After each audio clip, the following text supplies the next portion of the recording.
una mesa muy densamente conceptual, pero bueno, vamos a hacer cuatro ponentes, así que va a estar, me parece que el tiempo bastante relajado. Yo propongo que sigamos el orden y aproximadamente 20 minutos cada quien y luego a partir de ahí ya preguntas y al final tener un espacio para hacer algún tipo de sesión colectiva, ¿no? Un debate. El, pues además me da mucho gusto, bueno, ver a gente conocida del doctorado, ¿sí? Y también que no todo sea WAM, eso me parece también muy interesante de la mesa. Y bueno, en este caso vamos a comenzar según la orden del día con una ponencia que hemos propuesto Rodrigo y yo. Y bueno, y será Rodrigo quien las ponga. Así que pues adelante Rodrigo y continuamos con la orden que está en el programa. ¿Ya lo pueden ver la presentación? Sí, se ve bien. Ay, perdón, es que como tengo que compartir pantalla. Ya vemos otra pantalla. Ahí está, listo. Ahí está ya. Listo. Bien, voy a poner cronómetro para no pasarme de tiempo. Bueno, muchas gracias. Antes que nada, pensé por un momento que en el material que exhibieron previamente iba en algún momento a salir el duelo final entre los vaqueros de un western. Se me hizo curioso el sonido, y ya que estamos en un congreso dedicado a la música, el sonido y todos estos fenómenos sonoros en el cine, me pareció interesante y sugestivo. Entonces, como un punto de partida, me gustaría señalar el año pasado, en la 22 edición de este congreso, mi colega Vicente y yo también hicimos un proyecto en conjunto. Trabajamos en torno de los Caifanes, y ese proyecto después cuajó en un artículo que por ahí ya tiene su aceptación para publicación.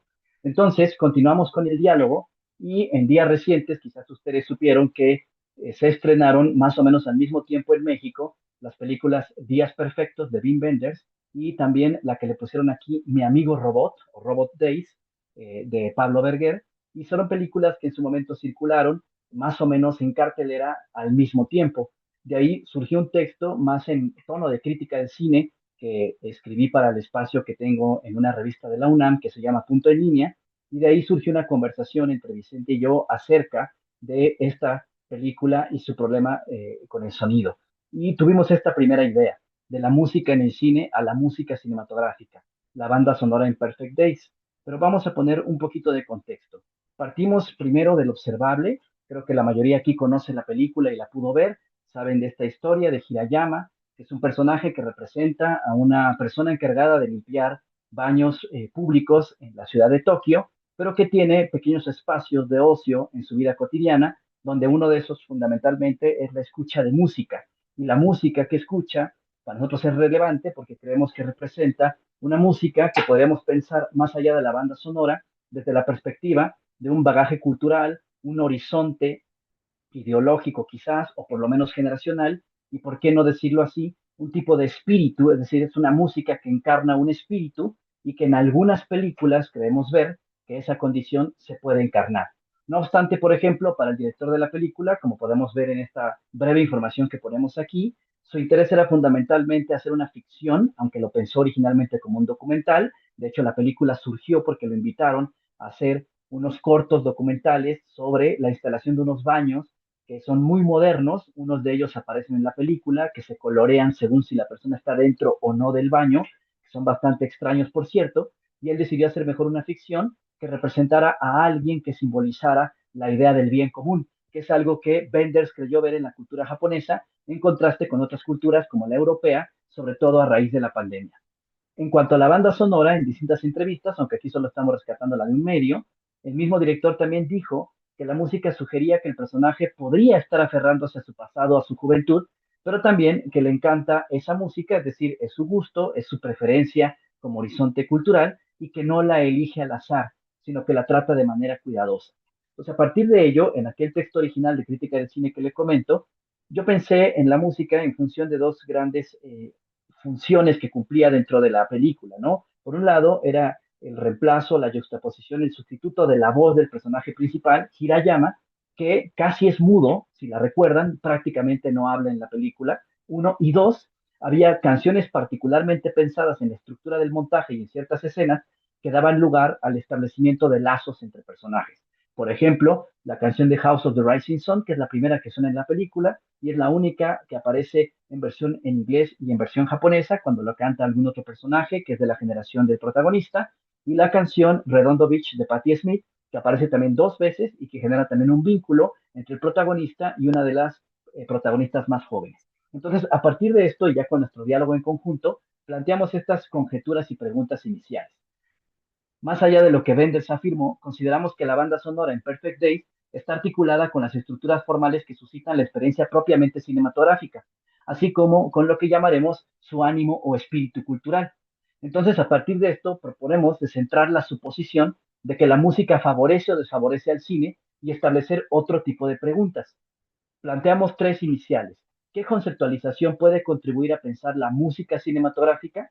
¿Cómo podemos caracterizar a la música como un elemento inherente al cine? ¿Cómo podemos ir más allá de roles como la posición extradiegética o intradiegética de la música para entender su organicidad fílmica? Y aquí planteamos tentativamente este término, llamar música orgánica a aquella que constituiría, desde la banda sonora, por ejemplo, una instancia formal estructural del cine que da lugar a relaciones entre espacios semióticos. Siguiendo con esto, nuestro propósito es sustentar que resulta impreciso afirmar que la música es una entidad autónoma o complementaria en el cine, puesto que ésta más bien puede disponer de una relación orgánica con dicho medio. Aquí valdría la pena tomar un poco de los antecedentes, si bien vamos a abundar en uno de estos un poquito más.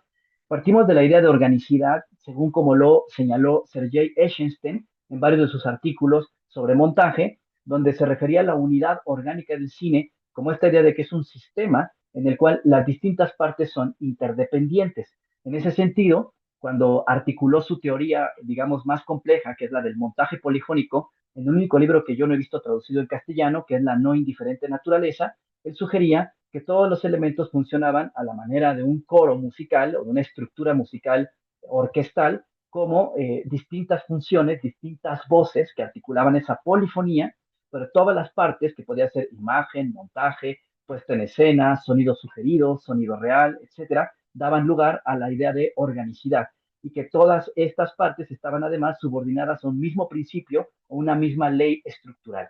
A eso le llamamos organicidad. Él mismo después iba a acuñar otro montaje, otro concepto que ahorita adelante voy a comentar, que es montaje armónico, pero que esto también podemos relacionarlo con las ideas de Gerald Mass cuando habló de las materias de la experiencia cinematográfica y pensó en la imagen, el sonido y la sucesión. Si seguimos desde este teórico estas materialidades, nos quedaría claro que desde ahí estos autores estaban tratando al sonido y por consecuencia la música y la banda sonora como una instancia formal, como una parte de la, digamos, del sistema audiovisual que es tan significativa y tan relevante como el resto de sus instancias, el montaje, la puesta en escena, la iluminación, etcétera, etcétera, etcétera. Entonces, estos son nuestros puntos de partida. A partir de ello, llegamos a una idea que por el momento es tentativa, distinguir lo que llamamos música cinematográfica de lo que llamamos música en el cine. Nuestra idea fue la siguiente. La teoría del cine ha hablado de la imagen cinematográfica y no de la imagen en el cine. Si bien puede sonar algo descabellado, tiene sentido. Decir imagen en el cine presupondría que la imagen es una instancia preexistente al medio cinematográfico que se incorporó a este y que tiene presencia, siguiendo a Sean, por ejemplo, cuando habla de la música, en este espacio y que por lo tanto repercute en él, favorable o desfavorablemente, con mayor o menor profundidad, pero por lo tanto es un elemento complementario. Nunca hemos hablado así de la imagen cinematográfica, siempre hemos dicho imagen y le hemos puesto el apellido cinematográfica, reconociéndole su naturaleza cinemática desde un principio, asumiendo que hay un tipo de imagen que es inherentemente perteneciente al cine y que no se distingue de otras formas de la imagen, más allá de que hay estudios de las relaciones fotocine, pintura-cine, etcétera, etcétera. Entonces, con la música pensamos que podría pasar algo similar y que podríamos clasificarla en una música orgánica con la que nos vamos a referir a los procesos de integración de piezas musicales que pueden ser específicas o no, mediante el principio que guía el conjunto de articulaciones del montaje, de manera que éstas no solo se despliegan armónicamente como una parte del sistema formal de una película, con distintos efectos dramáticos y fisiológicos, sino que añaden una esfera de significados y mentalidades que son inherentes al estilo musical y que se expanden en la totalidad de la película. Esto lo vamos a contrastar con la música inorgánica, la cual pensamos que es su implementación en forma de piezas que hacen el papel de motivos complementarios porque no tienen una relación integral con el montaje y sus principios, sobre todo los que son de carácter, digamos, rector, sino que cumplen con repertorios de funciones convencionales que no actúan sobre la totalidad de una película, sino solamente en segmentos específicos de la misma. Creo que la mayoría aquí conocemos las fuentes que han abordado la música desde esta perspectiva y que si bien casi todas convergen en Chion, aquí podríamos pensar, continuando con la especificación de estos conceptos, que ninguna de estos conceptos equivale tal cual a dos de las clasificaciones que Chion hizo en algún momento, cuando habla de la música como elemento y de la música como medio. Sospecho que la música como medio sería lo que nosotros llamamos música inorgánica y la música como elemento ya queda desintegrada de esta clasificación. Aquí más bien estamos pensando la música como una instancia de la forma cinematográfica, como un elemento más que ingresa ahí. Ahora, ¿cómo fundamentamos el primer concepto, el de música orgánica? En la noción de organicidad, que ya le explicamos, en la noción de montaje armónico, que también pertenece al pensamiento de Eisenstein, y en una noción más reciente que encontramos en un artículo compilado en un libro de Lehmann, pero que recupera un concepto de la teoría musical, que es la forma dialógica. Entonces, como ya explicamos el primero, tomo los dos segundos muy rápidamente. El montaje armónico fundamentalmente nos interesa por la idea de que es el conjunto de combinaciones sintéticas, estamos citando, que permite un complejo armónico visual del plano. Es decir, una participación que con base en un principio rector de montaje permite armonizar las partes independientemente de que éstas sean coincidentes o conflictivas. Recuerden que las teorías de montaje de Eisenstein fundamentalmente enfatizaron la noción de conflicto y por lo tanto aquí estamos hablando fundamentalmente del momento en que se sintetizan percepciones visuales y percepciones auditivas, independientemente de que sean conflictivas o no en la estructura de montaje, pero que arman una armonía que de manera análoga a la música logra establecer un ritmo, una sensación, una reacción en la audiencia y en los espectadores. La forma dialógica es un concepto muy interesante. Fundamentalmente es la idea de que entre el género musical, las personas que componen y las personas oyentes ocurre un intercambio de conocimientos que tiene que ver con las reglas y las opciones compositivas históricamente establecidas para tales géneros y tales comportamientos musicales que pueden ser respetados o no,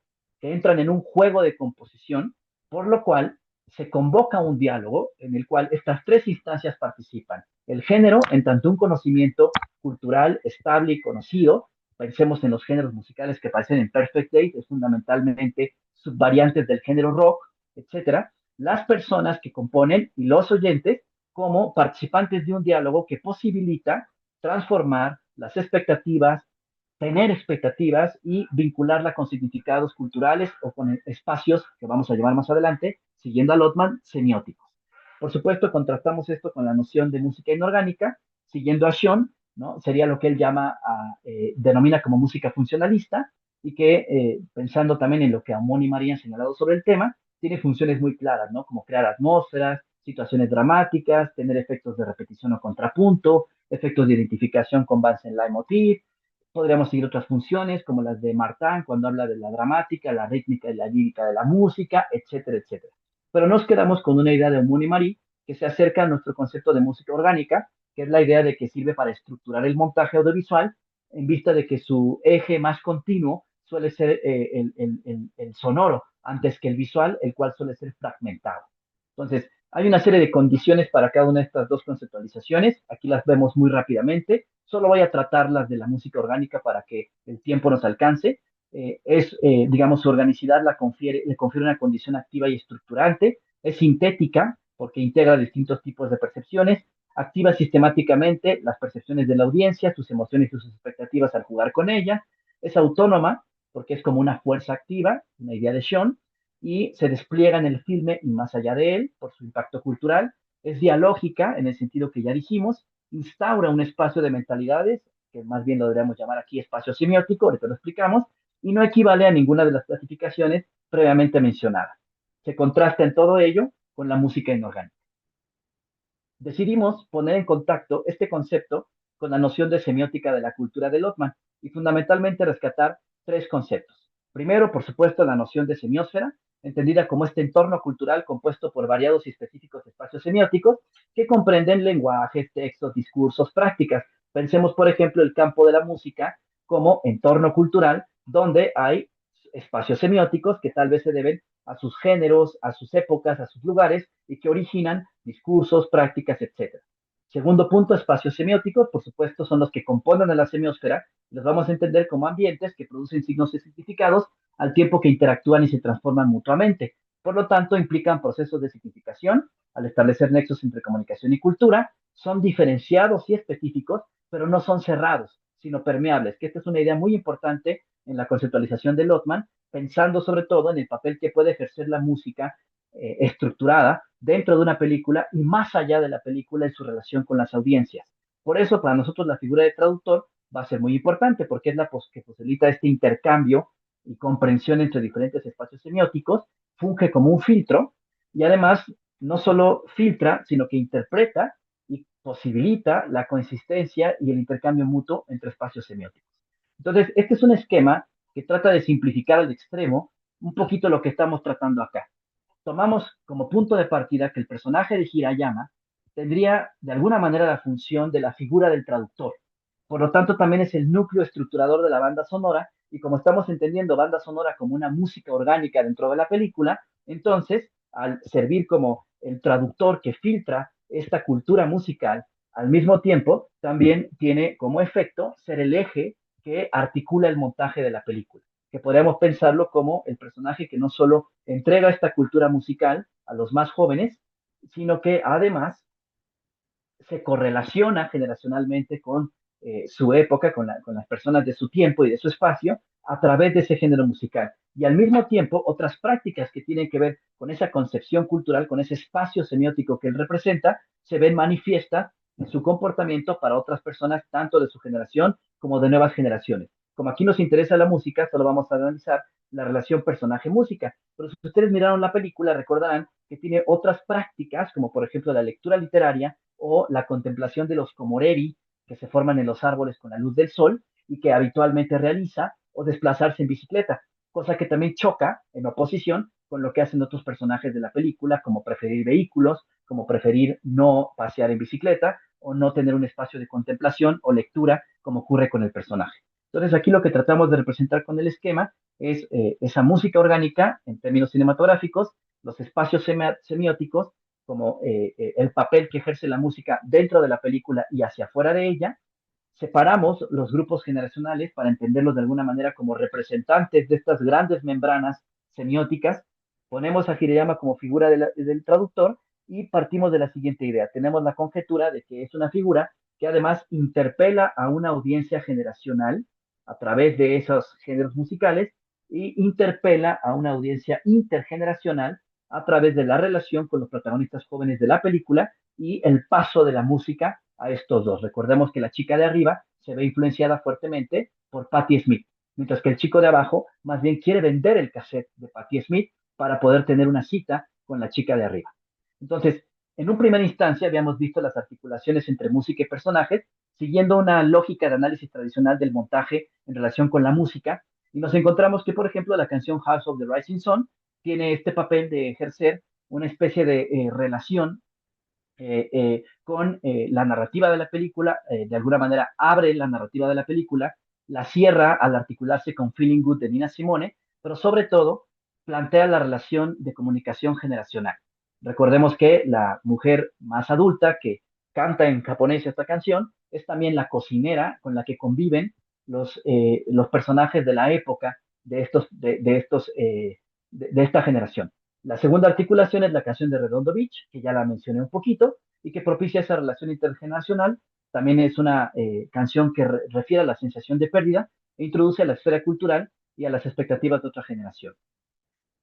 Nuestra propuesta entonces, a partir de los conceptos previamente señalados y las mínimas observaciones que hemos hecho hasta ahorita, sería analizar la banda sonora y su relación con la música siguiendo estos cuatro aspectos analizables. Protagonista principal como traductor, ya no lo reitero, de alguna manera es lo que ya explicamos más.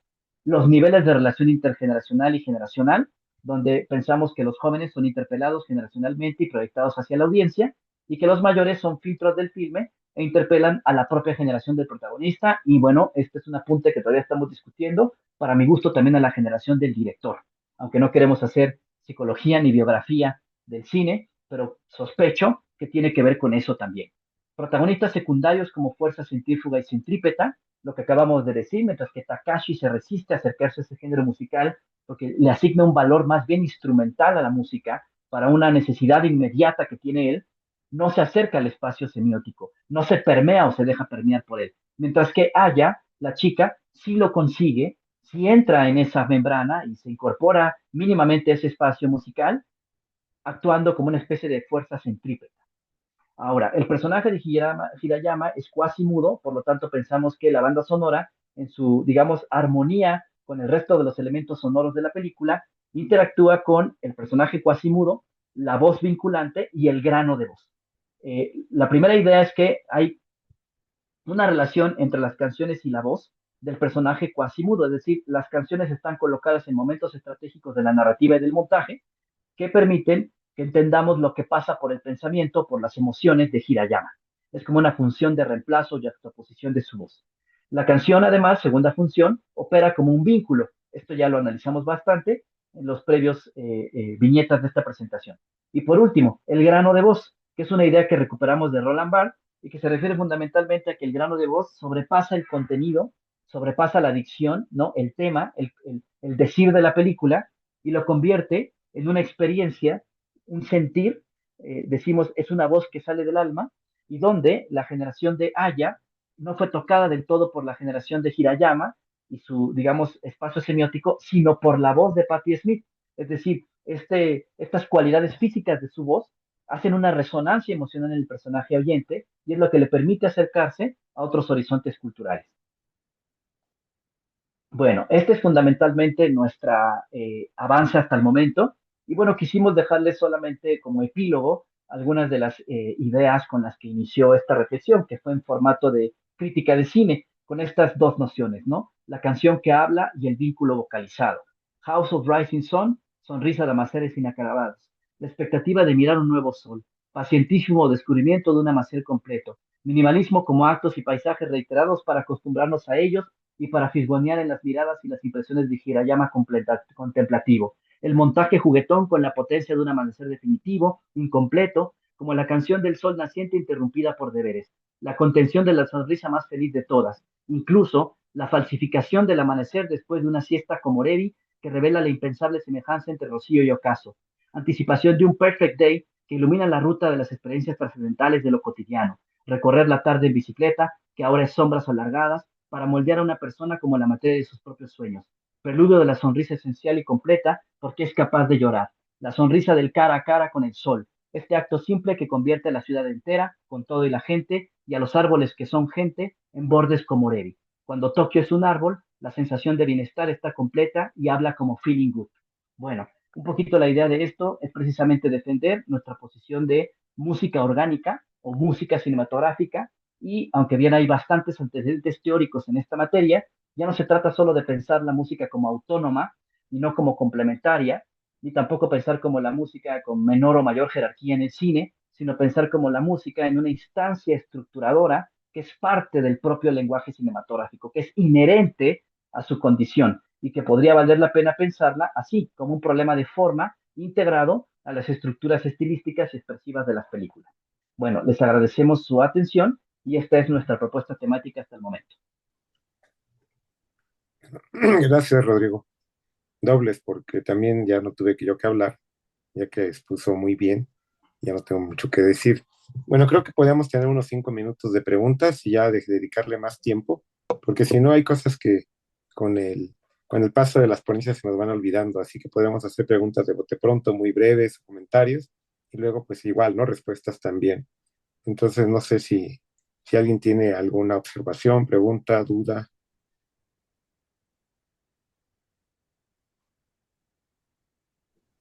Yo no puedo alzar la mano porque estoy en el celular, doctor, pero aquí estoy, Ileana.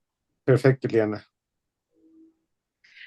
Pues me encanta, ya lo voy a citar, doctor, porque esa película me gusta muchísimo y para lo que estoy trabajando me llama mucho esa cinta. Creo que también es una cinta muy mística. Entonces voy a citar el trabajo que han hecho ustedes dos. Ojalá me lo puedan compartir. Me gustó mucho. Felicidades. Sí, gracias, muy amable. Bueno, pues si no hay más preguntas, ¿para qué alargamos esto? Ahora déjenme abrir mi programa. Si lo tienen por ahí, díganme quién sigue porque lo acabo de cerrar y no tardarme pesa 47 megabytes, entonces lo que se abre. Sigo, sigo. Sigue Héctor. Voy, Bueno, profe. Sí, ya. bueno, me da mucho gusto verte de nuevo, Héctor. Así que adelante. Igualmente, Doc. Y después sigue Susana y Luis. Gracias. Te voy a apuntar. Este, sí, voy a compartir pantalla. ¿Dónde está? Compartir sonido. Ok. Em, y bueno, aquí, como el título sugiere, bueno, es configuración auricular, que en realidad la tomé de dos teóricos, ¿no? De Cassetti y de Just. Bueno, para no tener problemas con el tiempo, grabé ya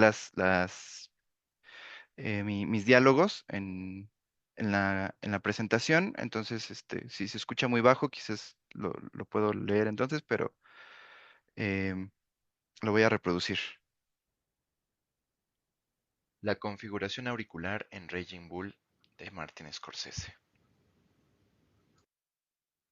Este trabajo busca rescatar el estudio realizado por Cassetti sobre la forma en que el discurso cinematográfico configura a la vez la figura de su enunciador y su espectador implícito.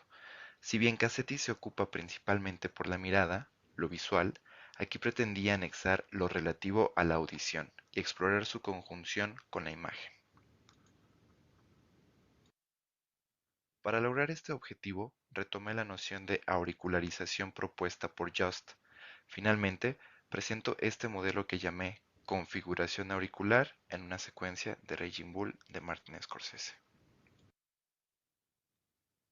La hipótesis de Cassetti postula que la película designa un espectador, le asigna un lugar y lo ubica en cierto curso. Aunque el contexto en el que se ve una película es importante, Cassetti se refiere a un espectador implícito, aquel espectador para el que son dirigidas las operaciones textuales y que generará sentido a partir de ellas. La enunciación cinematográfica es una apropiación de las posibilidades expresivas del cine, que da cuerpo y consistencia a una película. Es la puesta en obra del lenguaje a través de un acto individual de uso. Es el acto de enunciar un mensaje con la forma en que se articula un contenido. Para estudiar la mirada, Cassetti desarrolla una tipología de 4 configuraciones definidas a través de diferentes perspectivas ofrecidas al enunciatario. A través de esta herramienta se pone de manifiesto quién mira, quién muestra y qué es mostrado, así como el modo en que el discurso fílmico se construye y se ofrece.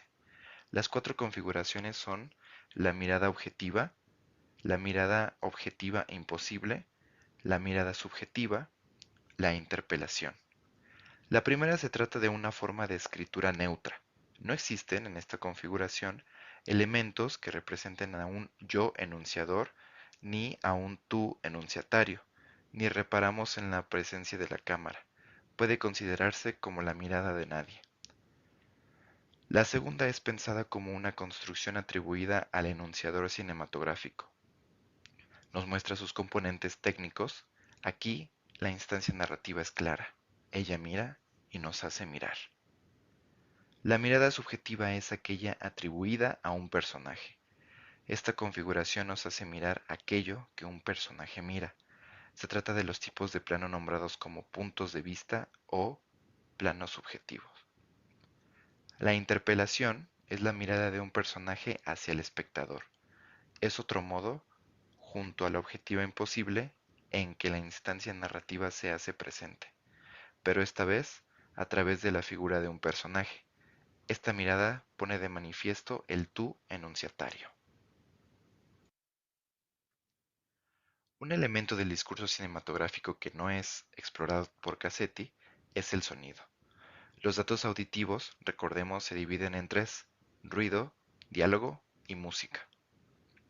Estos pueden ser diegéticos o no diegéticos. Los primeros proceden de una fuente identificable en la escena en curso, mientras los segundos no vienen de una fuente identificable localizada en la escena en curso. Un concepto clave para el estudio del sonido es la auricularización. Esta propuesta fue elaborada por Jost a partir del estudio de la focalización, la cual para Genet es definida como el punto de vista cognitivo que adopta el relato. En el relato cinematográfico, el paso por un foco óptico es obligatorio. Sin embargo, distinguimos entre foco óptico, la imagen fotográfica, y el foco narrativo. Jost propone así la ocularización, lo que se ve, y la auricularización, lo que se escucha. La ocularización, para Jost, es la relación entre lo que la cámara muestra y lo que el personaje ve, pero es posible tener un punto de vista sonoro o auricular, llamado auricularización. Este componente está dividido en auricularización cero y auricularización interna. En la primera, la intensidad de la banda sonora está sometida a las variaciones de la distancia aparente de los personajes. De este modo, si un objeto que produce sonido es más cercano, tendrá mayor volumen. También la mezcla de sonido puede hacer variar los niveles obedeciendo a razones de inteligibilidad, como en el caso de los diálogos, los cuales se mantienen en un nivel alto aun cuando hay mucho ruido en el ambiente. En la auricularización interna, el sonido está filtrado por el oído de un personaje, pero debido a que es difícil reconocer esta condición, los datos auditivos tendrán una especie de deformación motivada por la condición de los personajes o estará guiada por el montaje y o la representación visual. Jost propone auricularización interna primera y secundaria. Sin embargo, los límites de esta tipología en ocasiones son demasiado difusos. Así, proponemos mantener solo la auricularización interna, pero prestar atención a una variación que es gradual y depende de qué tan deformado esté el sonido por la subjetividad del personaje. Por ejemplo, cuando alguno escucha debajo del agua, con un problema en la audición, detrás de una máscara, etc. La siguiente tabla muestra la propuesta de Just junto a las configuraciones de Cassetti. La configuración auricular está dividida en tres: el tipo de configuración, lo que hay en la imagen, es decir, la mirada, y el sonido, la audición. La primera configuración es la objetiva, es decir, tenemos un espectador testigo. En el caso de la imagen, los ejemplos pueden ser una ocularización externa. Ahí hay emplazamientos y desplazamientos de cámara neutra, es decir, la mirada de nadie. En cuanto al sonido, podemos hablar de una auricularización externa. Esta contendría diálogo, música y sonidos intradiegéticos. En la configuración objetiva imposible, esto es el espectador cámara, en cuanto a la imagen hay una ocularización externa. Podemos tener operaciones como la cámara en mano, alguna toma aérea. Aquí la instancia narrativa mira y nos hace mirar. En cuanto al sonido, ejemplos son la auricularización externa y efectos sonoros y música extradiegéticos. En cuanto a la configuración subjetiva, es decir, el espectador personaje, podemos hablar de una ocularización interna en la imagen. Podemos hablar de tomas subjetivas, es decir, tú y yo vemos a alguien, ese alguien y tú ven lo que yo les muestro. En esta configuración hay imágenes mentales o un tratamiento especial de la imagen, como cuando un personaje está mareado y vemos una deformación en la imagen. En cuanto al sonido, podemos hablar de una auricularización interna o un monólogo interior. En la configuración que es la interpelación, es decir, cuando el espectador está apartado, aquí en la imagen hay un actor mirando a la cámara, es decir, que el espectador mira y el personaje le devuelve la mirada. En cuanto al sonido, los ejemplos pueden ser un actor hablando a cámara, una narración en voiceover y también ciertos tipos de efectos sonoros y música extradiegéticos que apelen al espectador. La configuración auricular en Raging Bull. Jake de la Mota, recordamos brevemente, es un joven boxeador que se entrena duramente con la ayuda de su hermano y manager Joey. Su sueño es convertirse en el campeón de los pesos medios, pero Jake es un paranoico muy violento que descarga su agresividad tanto dentro como fuera del ring. Incluso su hermano es víctima de su enfermizo carácter. Cuando por fin alcanza el éxito, su vida se convierte en una pesadilla. Por un lado, su matrimonio marcha cada vez peor debido a sus constantes salidas nocturnas con otras mujeres, y por otro, la mafia lo presiona para que amañe los combates. La secuencia en la que nos centraremos supone el momento crítico de la historia de Jake. Después de golpear a su hermano por creer que se metió con su esposa, el boxeador decide perder en contra de Ray Robinson y recibir el castigo que significa el fin de su carrera como boxeador. Esta secuencia está compuesta por dos escenas. En la primera, Jake y su esposa caminan por los pasillos de la arena de box. Vicky le sugiere marcarle a Joey para arreglar las cosas. Sin embargo, ya en el teléfono, el boxeador decide no hablar. La segunda escena es la de la pelea, en la que Robinson le gana por primera vez a Jake. Aquí es en donde nos detendremos. En los primeros 4 planos la configuración de la imagen es subjetiva. Sin embargo, cuenta con pocos planos sonoros, un efecto sonoro que se asemeja a una corriente de agua y la respiración de Jake. La configuración auricular se acerca más a la representación del estado mental del personaje. En este sentido, lo consideramos como una configuración subjetiva. Enseguida comenzamos a escuchar al público, y ahora nos ubicamos sonoramente en este aquí y ahora externo al personaje, en el ring de boxeo, es decir, pasamos del interior al exterior del personaje. Después sucede algo que cambia la configuración. En el plano 8 vemos y escuchamos el evento a través de una televisión. Comienza la narración de un comentarista que cubre la pelea, pero esta voz está filtrada por la estática del aparato. Podemos intuir que alguien está viendo la televisión. Se trata de una ocularización y auricularización interna, pero aún no sabemos de quién. A lo largo de la pelea, la narración sigue teniendo el mismo filtro, aunque la imagen y parte de la mezcla sonora nos ubican en el ring. El filtro en la voz de quien narra la pelea permanece y nos hace tener presente la sensación de estar viendo la televisión. La pelea permanece del mismo modo hasta el plano 13, cuando suena la campana.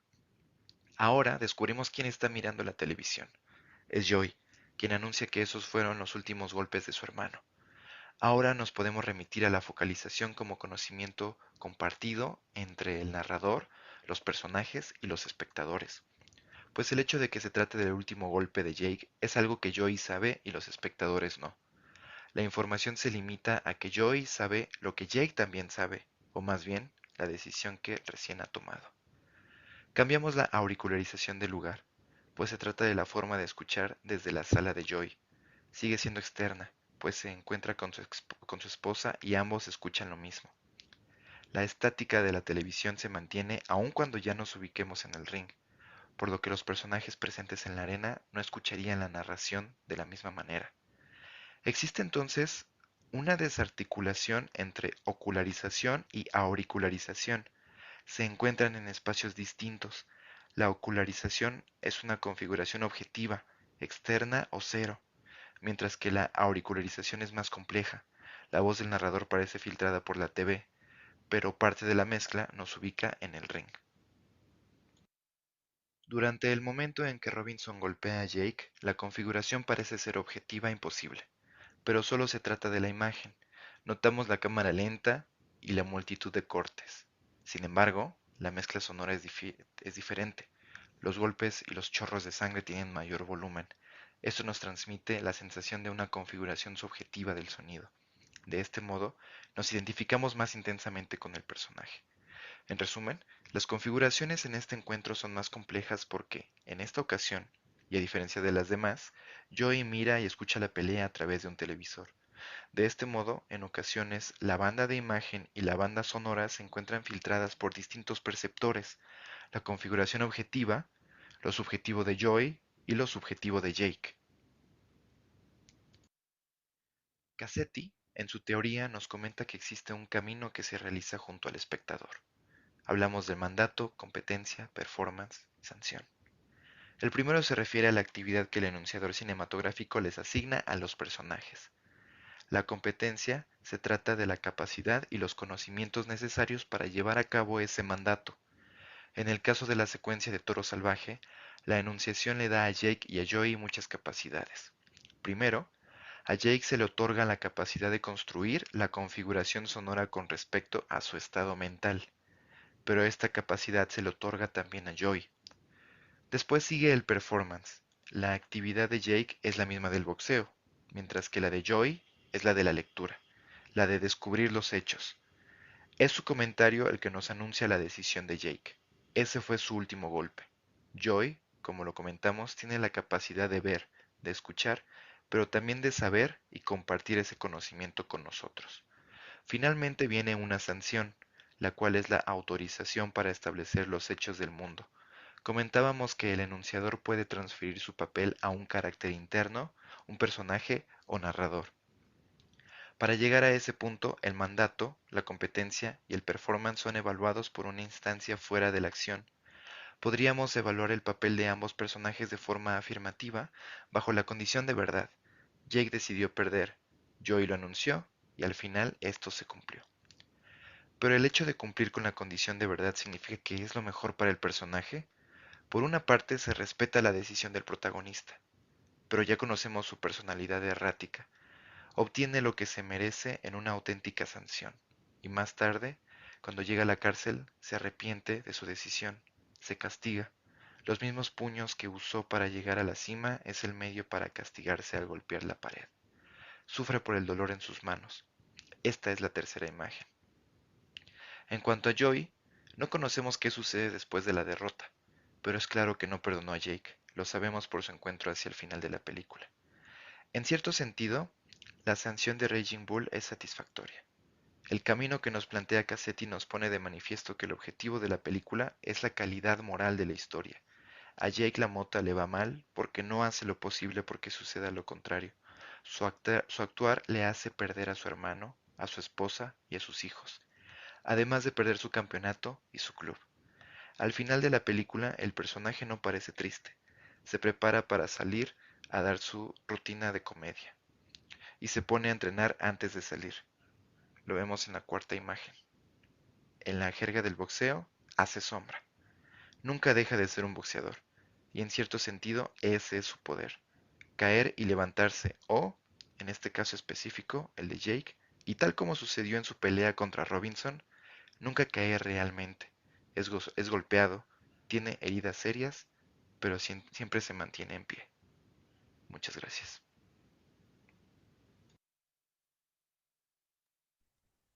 Y bueno, esta es mi presentación. Ahora que escuché, perdón, ahora que escuché a Rodrigo comentar tan rápido y tan fluido y veo la mía, yo me pregunto si hablo así de lento siempre. Y bueno, muchas gracias. Esta fue la presentación sobre Gracias, Héctor. Me parece que es una exposición no con la velocidad adecuada y muy comprensiva, ¿no? Creo que Rodrigo tenía una pregunta, así que adelante, Rodrigo, y luego ya pasamos a la siguiente.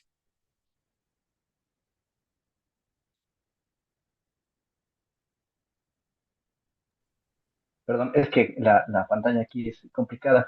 No, no tiene propiamente una pregunta, más bien es como una duda de si no ha sido problemático, o sea, hay una cuestión. De pronto pareciera que autores como Jost, que si los situamos en su contexto teórico, tenían más como problema central el problema de la narración y no tanto el problema de la materialidad sonora o visual del cine, si lo pensamos desde esa perspectiva o utilizando esas conceptualizaciones. Y a veces pienso que a lo mejor un autor como Jost, y ahí viene la cuestión, podría complicarnos el entendimiento pleno de la dimensión sonora, ¿no? Entonces, más que una duda es conocer tu opinión sobre esto, es decir, necesitamos refutar a Jost, actualizarlo, o todavía es vigente, todavía podemos darle una pertinente incorporación al análisis del sonido, la música y demás en, digamos, las manifestaciones contemporáneas del medio. Sí, pues sí, en realidad eh, sí considero que hay muchas otras propuestas, ¿no? Que justamente se preocupan más por esto, por la materialidad, ¿no? Porque después ya todo se ve más complejo. Pero sí, creo que su atino o la gran propuesta y a lo que se puede uno remitir siempre cuando habla de Just es esto del perceptor, ¿no? Del perceptor y de lo que hace pues la película con el sonido a través de ese mismo perceptor, ¿no? Cómo va filtrando. Y sí, lo complejo ya es después cuando las películas usan ya otros medios ¿no? Para hacer esta percepción, ¿no? Del personaje, ahí sí ya no es suficiente, ¿no? Pero yo creo que sí, mientras nos refiramos así en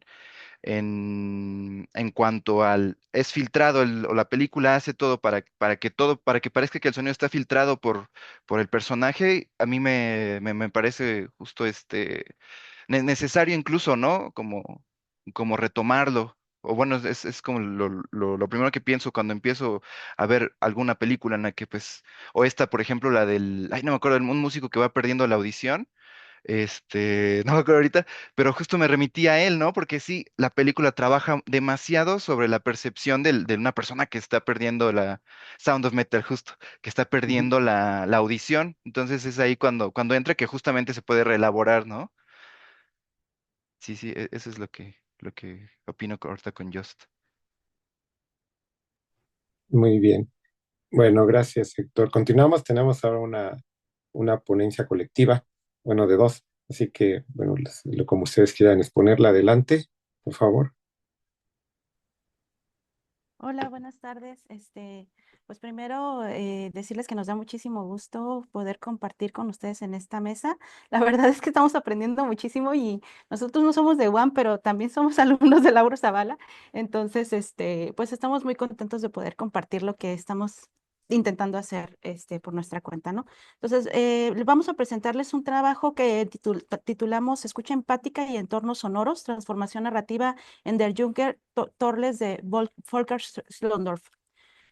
Voy a leer porque si no me pongo nerviosa. Bueno, este, el filme de Der Jung Torles de 1966, conocido en español como El joven Torles o Las tribulaciones del joven Torles, es una película dirigida por el alemán Volker Schlondorf, con música compuesta por Hans Werner Henze.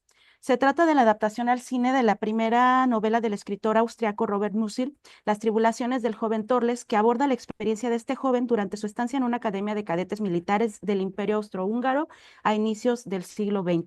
La película tuvo un gran reconocimiento al tratarse del primer filme alemán que en la era de posguerra obtuvo en el 66 el premio FIPRESI de la crítica internacional en el Festival de Cannes. Recibió también premios del cine alemán como película destacada, mejor director, mejor guión, mejor argumento. Además de esto, recibió premios en Francia y el elogio de la crítica estadounidense. El joven Torles es un referente del nuevo cine alemán y estableció pautas importantes que fueron seguidas por otros directores que le sucedieron. Los trabajos que reseñan y analizan el filme de Schlondorf coinciden en que retrata temas relevantes para la cultura alemana occidental de posguerra, como la inocencia y la culpa, el conformismo y la rebelión, así como la violencia y los dilemas de la sexualidad. Hay otros que afirman que el filme conforma un buen estudio de la vida adolescente. En esta ponencia tomamos estas ideas como punto de partida para pensar de qué manera lo sonoro en el cine permite reflexionar sobre estos temas y al mismo tiempo contribuye a construir la narrativa y a comprender la psique de los personajes. Para responder a esta inquietud nos enfocamos en los elementos aurales como la música, los diálogos o la ausencia de diálogos, los efectos sonoros de algunas secuencias del filme. Y en específico nos preguntamos por la forma en que estos permiten pensar el cuerpo, la sexualidad, el poder y la violencia, así como la transformación del psique del personaje principal. En la trama, Torles es llevado por su madre al internado de cadetes. Una vez ahí, el estudiante y su grupo de compañeros, especialmente Writing y Weinberg, descubren que otro joven llamado Bassini robó dinero y en lugar de denunciarlo, deciden someterlo a una serie de castigos que van de humillaciones psicológicas a golpes y torturas físicas. Mientras esto sucede, el papel de Torles es de espectador, algunas veces con curiosidad y otras con repulsión, pero sin intervenir en las escenas de violencia. De esta manera se convierte en cómplice y la película explora de alguna manera el conflicto interno que experimenta mientras se pregunta por la naturaleza del bien y del mal y de la moralidad humana. La historia culmina cuando Torles, al no querer seguir siendo testigo de los abusos, decide dejar la escuela. Para Bordwell y otros, el sonido en el cine se clasifica en estos tipos que, bueno, ya se han mencionado mucho a lo largo del Congreso: el diálogo, la música, los efectos de sonido. Y también afirma que los cineastas toman decisiones sobre los tipos y la densidad de los sonidos, así como sobre sus propiedades, incluyendo el volumen y el tono. Y para realizar nuestro análisis enfocamos nuestra atención en estos elementos aurales, entre los que incluimos también los silencios y los efectos sonoros que vamos a compartirles en el análisis, ¿no?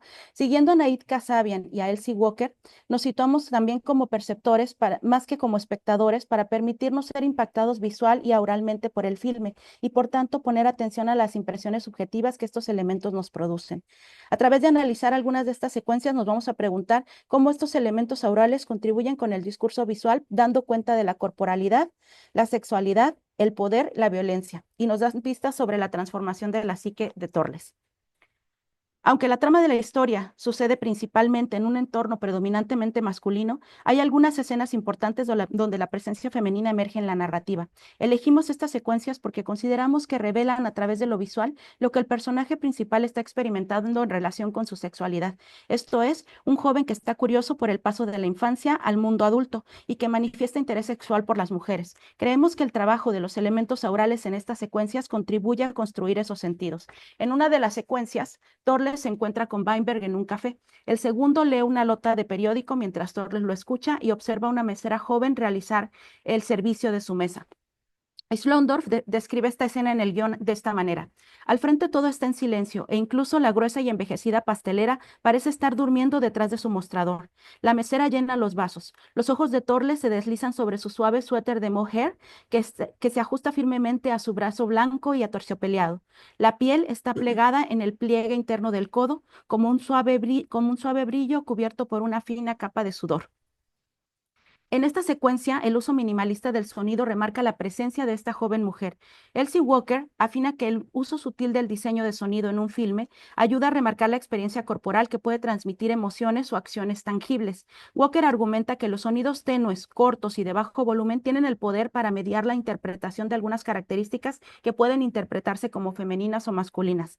En el caso del filme, mientras Torles observa a la mesera, la voz de Weinberg y los ruidos de la vajilla remarcan la forma voyeurista en que Torles observa el cuerpo femenino.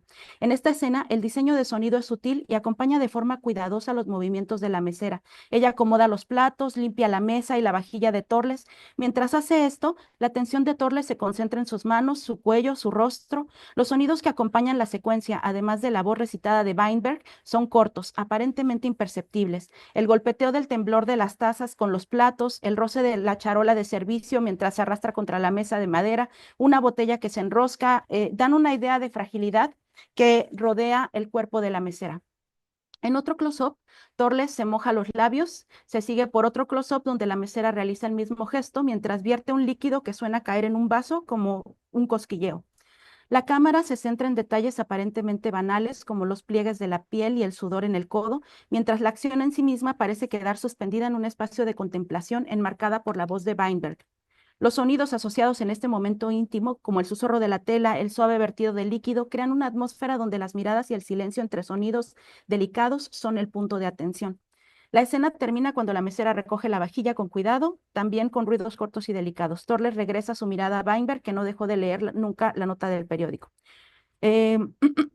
Con respecto al anterior, Walker comparte que el uso del sonido de formas sutiles puede crear límites corporales y de alinear en este caso el cuerpo femenino, acentuando el poder del sonido de una manera tangible. En otra escena de la película, donde aparece la presencia femenina, Torles y Weinberg visitan una hostería.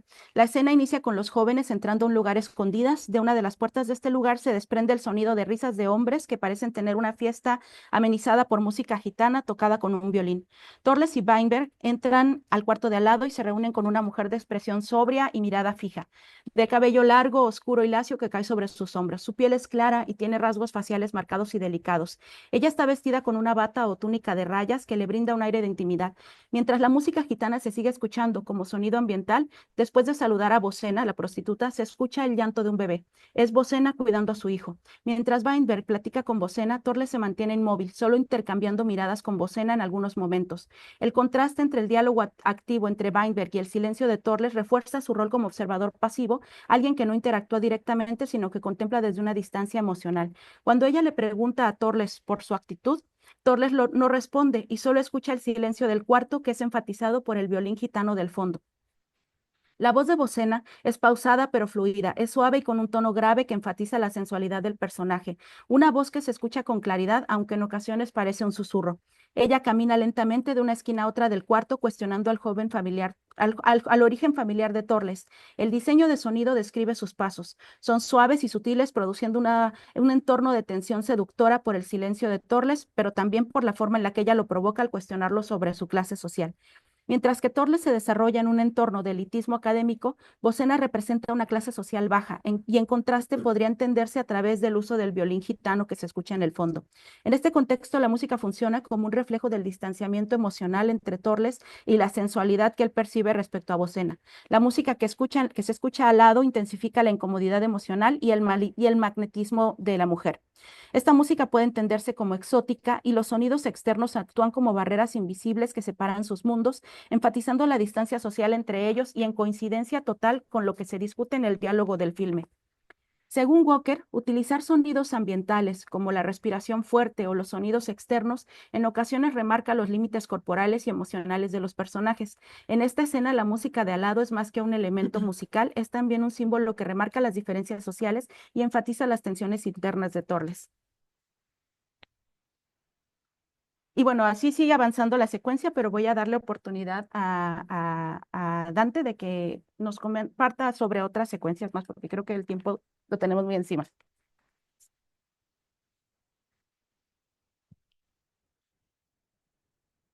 Sí. El cuerpo torturado, el poder y la violencia, pausas y silencios encerrados.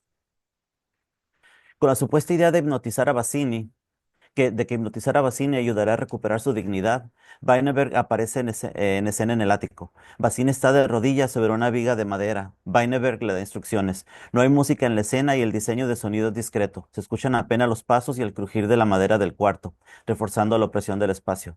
Solo se escucha la reverberación de la voz de Weinberg, lo que denota el encierro del lugar.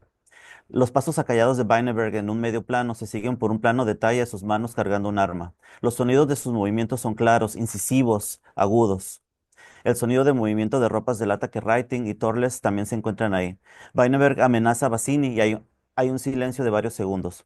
Torles y Writing observan. El primero se muestra brevemente sorprendido y después sin emoción, y Writing, curioso de la reacción que tendrá Bassini, quien está visiblemente asustado, respirando con la boca abierta, tratando de no moverse y sin decir una palabra. Según Kasabian, la música en una escena puede variar a lo largo de un continuum de tensión, pero en este caso las escenas de mayor violencia en el filme ocurren en ausencia de la música, por lo que la atención se centra completamente en el diseño de sonido y los silencios que acentúan cada movimiento.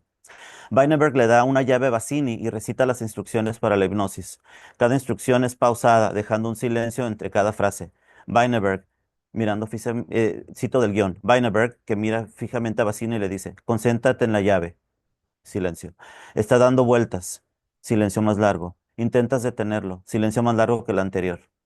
Weinberg pide a Bassini que se siente mientras que prende un metrónomo a 60 pulsos por segundo, esto es, un pulso cada segundo. Lo único que se escucha es la voz de Weinberg, su reverberación y el eco del ático. Y cito del guión, Weinberg le dice, tus brazos se sienten pesados, se escuchan 4 clics. Tus piernas se sienten pesadas, se escuchan 5 clics. La escena de hipnosis es cada vez más tensa con el uso del metrónomo. Su ritmo es constante y claustrofóbico y aumenta la presión psicológica sobre Bassini en comparación con la escena de la llave. Weinberg le pica el brazo con un picayelos a Bassini. Este no reacciona y se mantiene inmóvil mientras le brota una lágrima de los ojos. El silencio continúa junto al metrónomo mientras se entrelazan acercamientos del rostro de la lágrima de Bassini y con detalles de la vela con el metrónomo en el fondo. Este uso del diseño de sonido, como comenta Bordwell, hace coincidir el sonido diegético, el diseño de sonido y el diálogo con la imagen para crear un efecto simultáneo en la narrativa. El clic del metrónomo, el crujir de las vigas de madera y los susurros entre los personajes dan una sensación de inevitabilidad. En este caso, el sonido diegético refuerza la experiencia emocional y física de la escena, provocando el suspenso mientras la cámara se acerca lentamente al rostro tembloroso de Bassini. Weinberg intenta convencer a Bassini de que se deje caer de la viga. Como su alma ya se ha ido, su cuerpo es libre y debería flotar. Cuando Bassini intenta flotar siguiendo la vela dirigida por Weinberg, se cae al piso y Weinberg se quita el cinto, lo que se escucha que se desajusta la hebilla y lo golpea. Mientras Writing no deja de reír de forma nerviosa. Al ritmo del metrónomo que no ha dejado de sonar, Bassini forcejea con Weinberg, Writing deja de reír y se escucha cómo se rompe la camisa de Bassini mientras lo golpea con su cinto. Esta acción es acentuada por el diseño de sonido como gestos secos y agudos que se mezclan con los gemidos de Bassini. El metrónomo que suena durante toda la secuencia mantiene una distancia emocional en ciertos momentos críticos, lo que puede relacionarse con el concepto de sonido anempático propuesto por Walker, ya que el ritmo constante del metrónomo no coincide con la creciente angustia emocional de Bassini, mientras su presencia constante genera ansiedad en el perceptor del filme. Esta desconexión de la narrativa refuerza la idea de que Torles está emocionalmente distante de la situación de Bassini, lo que identifica su sufrimiento. El uso de silencios prolongados y sonidos específicos crea una atmósfera que aumenta la sensación de confinamiento en el ático, mientras que la indiferencia de Torles, marcada por su salida lenta del espacio, refuerza su naturaleza fría y distante sobre el evento que acaba de presenciar. Con respecto a la transformación de la psique de Torles, desde la noción de escucha empática e identificación musical, Anaid Kasabian sugiere que la música en el cine es fundamental para formar los compromisos psicológicos de quienes la perciben, con los personajes y la narrativa. Para entender cómo lo sonoro delinea estos compromisos psicológicos en la historia, hay que decir que para la composición musical de la película, su autor, Hens, eligió una instrumentación inusual, violas de gamba, zanfona, flautas de madera y violas. Estos instrumentos medievales no producen vibrato u otros efectos complejos. La intención de Hens era lograr la simplicidad en la música que reflejara un carácter incompleto en los adolescentes cadetes. A pesar de este conocimiento, a partir de ese conocimiento seguimos a Kasabian cuando dice que cualquier instancia de música tiene diversas relaciones con otra música dentro de la misma película, con la narrativa y el mundo que crea, y con otras pistas de la película, imágenes visuales, diálogos y efectos de sonido. La música medieval de Hens en el filme establece una relación interesante con la ausencia de la misma. La música aparece a lo largo de toda la película en secuencias donde no suceden acciones de de los personajes. Se trata de planos abiertos donde se aprecia el paisaje o en ocasiones se observa a Torles solo o acompañado mientras camina. El contraste se establece al concluir la música, en su ausencia sucede la acción, de manera que las secuencias con música sirven como pasajes que empujan la historia hacia adelante. La naturaleza de esta composición no permite asociarla con emociones complejas, no añade dramatismo ni propicia una implicación emocional de quienes escuchan con las secuencias donde ésta se presenta. Elsie Walker afirma que el poder afectivo de una banda sonora exige una respuesta empática de quien la percibe. La música en ese sentido se puede asociar con la figura de Torles. Aparece cada vez que éste se enfrenta a reflexiones después de los actos ocurridos con sus compañeros y en los que él no tomó ninguna postura. De esta manera, la música representa una reflexión distante de la acción. Walker aporta la noción de que las bandas sonoras no solo acompañan la acción visual, sino que también materializan y crean entornos sonoros que mejoran las dimensiones espaciales y emocionales de la narrativa, enmarcando el silencio como un dispositivo importante que resalta elementos visuales y estados de ánimo de los personajes. En este caso, es en la ausencia de música donde sucede la acción. Los momentos más violentos de la historia, donde ocurren las humillaciones, las amenazas, los golpes y los actos de tortura por parte de los estudiantes contra Bassini, se dan en una atmósfera donde los elementos aurales son selectos y controlados, como hemos mencionado antes en las escenas del ático, por ejemplo, donde se observa como apunta Walker. El silencio no es simplemente ausencia, sino un recurso expresivo que intensifica la narrativa emocional. En esta secuencia se mezcla la ausencia de música y el diseño de sonido con el alto contraste de la imagen. Estas escenas se llevan a cabo en el ático del internado, un lugar oscuro, encerrado y muy privado. Se percibe que este espacio está alejado del barullo de otras zonas del internado como el patio, el comedor y el gimnasio. En el ático los gritos y los golpes proferidos contra Bassini parecen no salir de las paredes del lugar. El contraste de diseño y de sonido en estas escenas en el ático y en otros espacios de la escuela refleja también dos representaciones distintas de la juventud. Por un lado, el juego, la sociabilidad, el barullo y la alegría, y por otro, la oscuridad, la violencia del cuerpo y la malicia de los jóvenes torturadores. Estos contrastes se asemejan a las profundas reflexiones que el propio Torres tiene sobre la naturaleza humana, la bondad y la maldad, la pureza, la violencia y la destrucción. Al mismo tiempo, los contrastes en la música hacen más evidente el cambio en la mente de Torres. La música sigue a lo largo de la película el patrón de desconexión emocional y desaparece en cuanto sucede la acción, pero este patrón se rompe al llegar al final del filme. En las últimas escenas, la música por fin parece tomar postura. Torres, cansado de presenciar los abusos, sale huyendo del internado. La música que lo acompaña esta vez toma un tono dramático, se torna urgente y desesperada. De esta manera, el continuum sonoro del que habla Walker permite observar el cambio mental de la psique del personaje. Muchas gracias.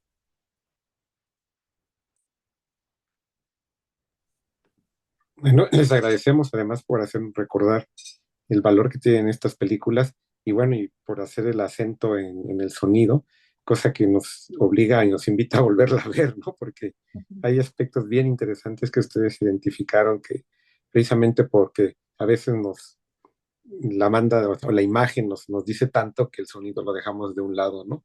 Entonces, bueno, no sé si alguien tenga alguna pregunta. Si quieren dejar de compartir pantalla para volvernos a ver. Ahí está ya. ¿Algún comentario o pregunta?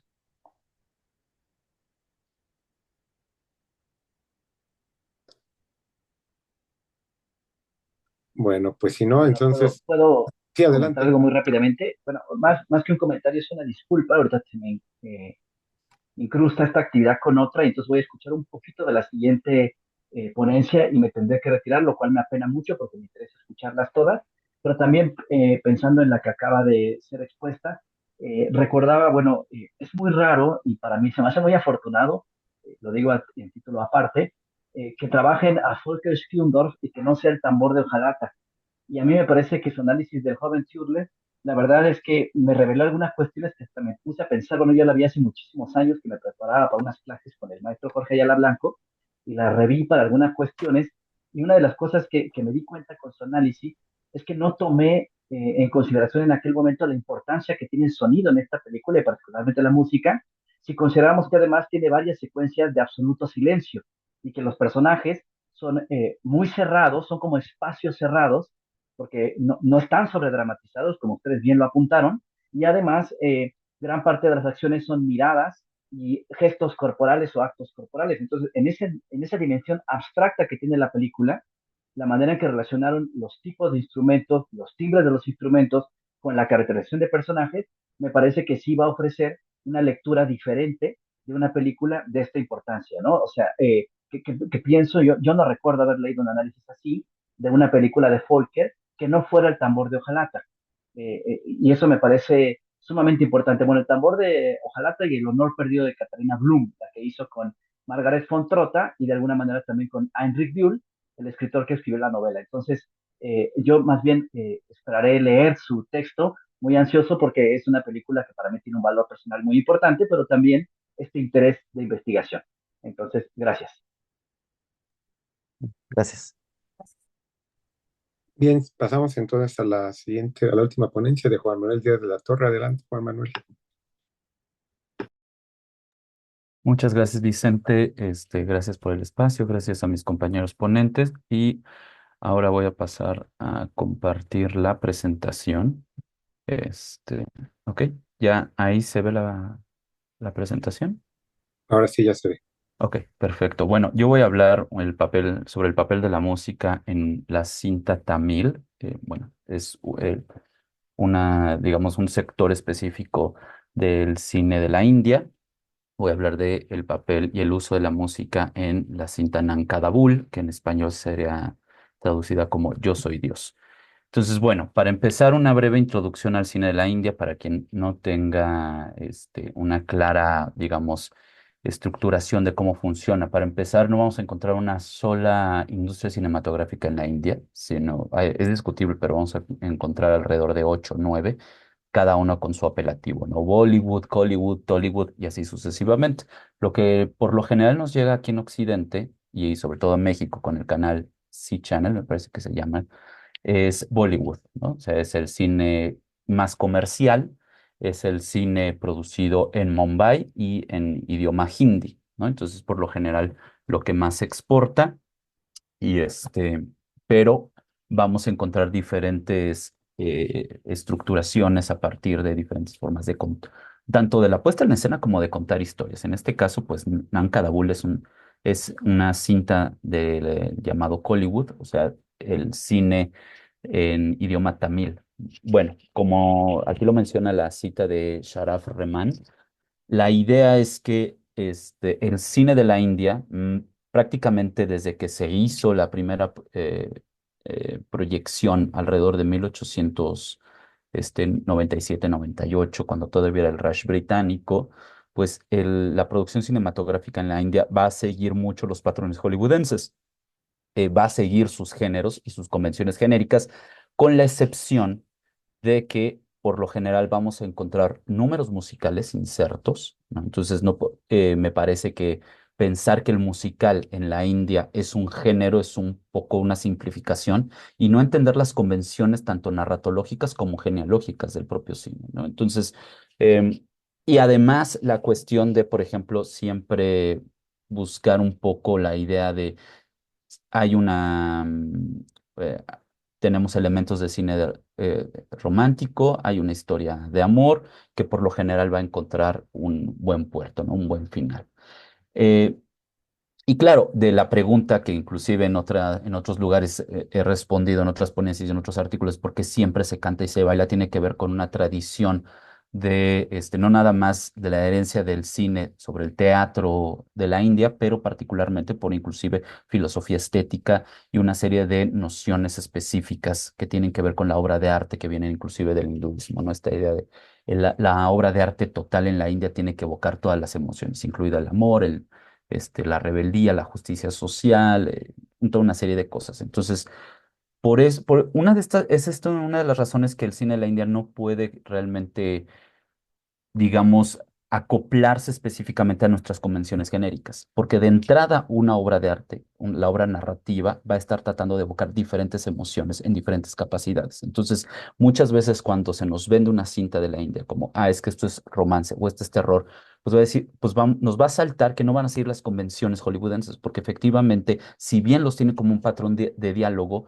no está acoplando estas convenciones, ¿no? Entonces, eso tendríamos que empezarlo a considerar desde esta manera, ¿no? Entonces, y también está caracterizado, como también aquí la cita tanto de Sharaf Rehman y de Javed Akhtar nos dicen, bueno, es que en realidad la obra de arte accesible a un público popular fue el arte, ¿no? Durante mucho tiempo la literatura se concibió como un arte elitista en la India por la cuestión de las grandes, las masas no sabían leer y además el multilingüismo de la propia India, ¿no? O sea, tenemos que diferentes regiones se hablan diferentes idiomas, ¿no? Entonces, claro, podemos hablar que la lengua franca, o los idiomas donde por lo general todo mundo se comunica es el urdu y el hindi, pero no quiere decir que todo mundo lo maneje a un grado para que pueda leer una obra literaria, por ejemplo, o inclusive el radio, ¿no? Entonces, en este sentido, el cine se va a convertir desde muy temprano en el siglo XX, como ese arte y el entretenimiento de las multitudes, ¿no? Entonces, el escritor y guionista Javed Akhtar menciona que el cine refleja los deseos, las esperanzas, los valores y las tradiciones, ¿no? Hay realmente un reflejo sobre las esperanzas, los sueños y las nociones, digamos, este inconsciente colectivo del pueblo que va a ser traducible en las imágenes cinematográficas, ¿no? Entonces aquí, si bien lo que propongo en esta ponencia es el llamado macroestilo, lo que ha venido a partir de la reflexión de Alexa Struck sobre qué es el estilo como la comprensión específica en texto, imagen del cineasta y las decisiones particulares en un momento particular entre las coordenadas sociohistóricas que toma el cineasta para construir una cinta, pues tomo esta idea de estilo para llevarlo más aún y decir, bueno, es que hay un macroestilo marcado por la configuración sobre cómo se da la puesta en escena en diferentes contextos históricos, sociales, culturales e inclusive económicos, de tal suerte que podríamos hablar de un macroestilo tamil, ¿no? Entonces, bueno, la idea es que el cine en la India promueve este escapismo y digamos estas formas de liberación tensional a partir de las narrativas visuales, audiovisuales, y crean una forma, digamos, de articulación social, ¿no? Entonces, al final el cine se vuelve, digamos, este espacio multicultural, multilingüístico y multisocial, en donde diferentes castas, diferentes estratos socioeconómicos, diferentes culturas van a convivir al mismo tiempo en una semi-igualdad. Digo, evidentemente no va a ser tan democrático como se podría pensar, pero bueno, al final sí es un espacio en donde se puede encontrar todo estrato de la sociedad de la India. Bueno, entonces, y a partir de esta, digamos, correlación entre diferentes estratos socioeconómicos, culturales, etcétera, en la India, va a permitir que autores como Veer, Woodward Watson y Tash van a mencionar esta cualidad del cine con su rol prominente para mantener la socialización y the fabric, la tela, la sustancia misma de las relaciones sociales, ¿no? Entonces, Chakrabarty, gran estudiosa del cine de la India, ¿no? Referencia obligada, menciona en Bombay, bueno, ahora conocida como Mumbai, es la sede del cine bollywoodense. La industria cinematográfica sirve como este aglutinante en diferentes poblaciones sociales, ¿no? Entonces el cine va a ser, y el acto mismo de ir al cine va a ser el aglutinante, algo semejante a lo que, por ejemplo, lo que menciona Roger Magazine sobre el ir al estadio aquí en México, no podríamos hacer un símil semejante, ¿no? Entonces, ahora bien, lo que sucede es que, como ya lo adelanté, el cine en la India está arraigado o bueno, me quedé hablando sobre este aglutinante, ¿no? Y al final, como la narrativa de la cinematografía de la India está muy, muy relacionada con la tradición de la filosofía estética, ¿no?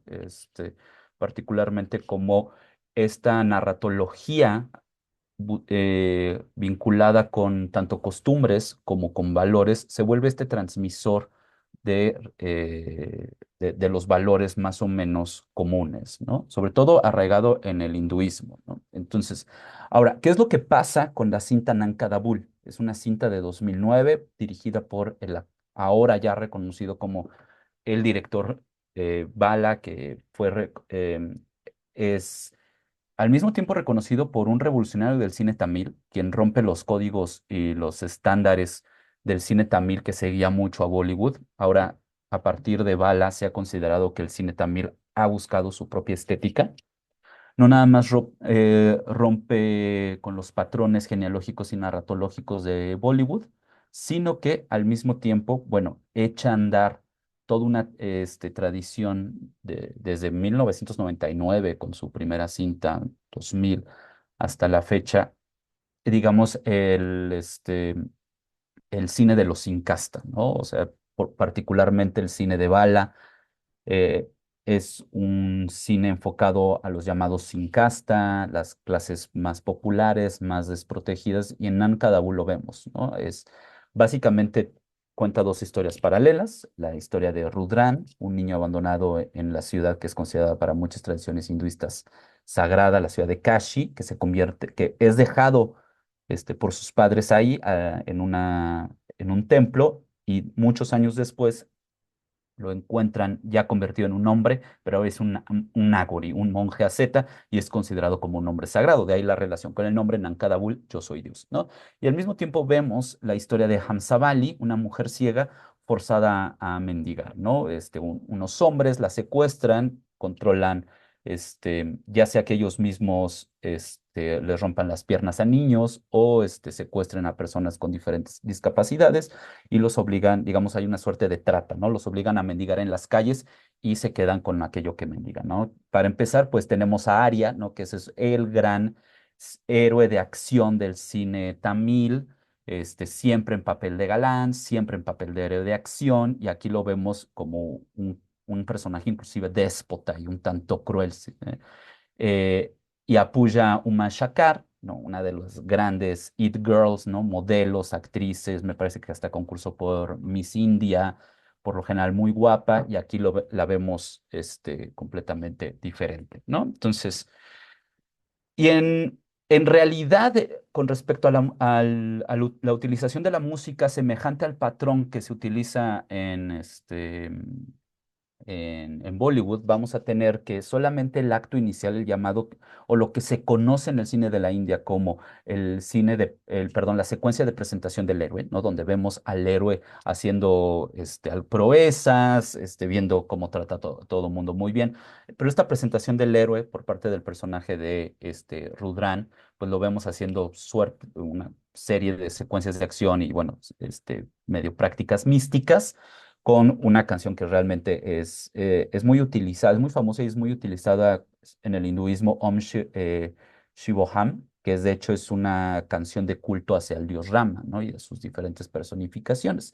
Entonces, de ahí ya estamos estableciendo una gramática particular, ¿no? Entonces, eh, combina tanto elementos de drama y presenta personajes complejos, ¿no? Que muchas veces con respecto al escapismo de Bollywood, pues no hay una utilización, o por lo menos no se, como dirían en inglés, no flesh out, no se profundiza en el arco dramático o en el personaje como ser humano, sino simplemente terminan siendo arquetipos más o menos banales, ¿no?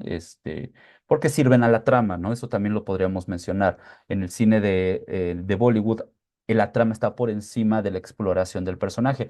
En el cine de bala, y particularmente en el cine, o en general en el cine tamil, vamos a encontrar la exploración primero del personaje antes de contar una historia, ¿no? Que eso es más o menos lo que vamos a ver a partir de los últimos 20 años, ¿no? Entonces vamos a ver un enfoque mucho más crítico, temas que tienen que ver más con justicia social o el trato o el desplazamiento de personas con discapacidad, racismo, castismo, ¿no? Que es un grave problema social en la India.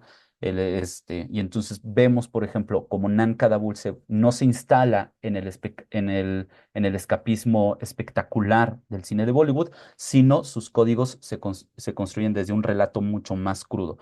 De hecho, a mucha gente se salió, fue muy exitosa en su momento, ganó muchos premios, pero a mucha gente le cayó muy incómoda porque retrata a personas que sí tienen discapacidad mendigando. Entonces, es algo que normalmente en el cine de la India no vamos a ver, ¿no? Entonces, digamos, enfrentamiento de esta perspectiva visual que no, por lo general se esconde, pues cayó muy mal en muchos públicos, ¿no? Por ejemplo, este es uno de los fotogramas, donde, si me da tiempo, lo vamos a ver, esta secuencia musical donde, pues, muchos mendigos y personas que tienen discapacidad están mendigando por la calle, ¿no? Entonces, em, es una cinta con mucho más elementos oscuros, caracterizaciones complejas y un estilo narrativo que hasta ese momento no se había visto, ¿no?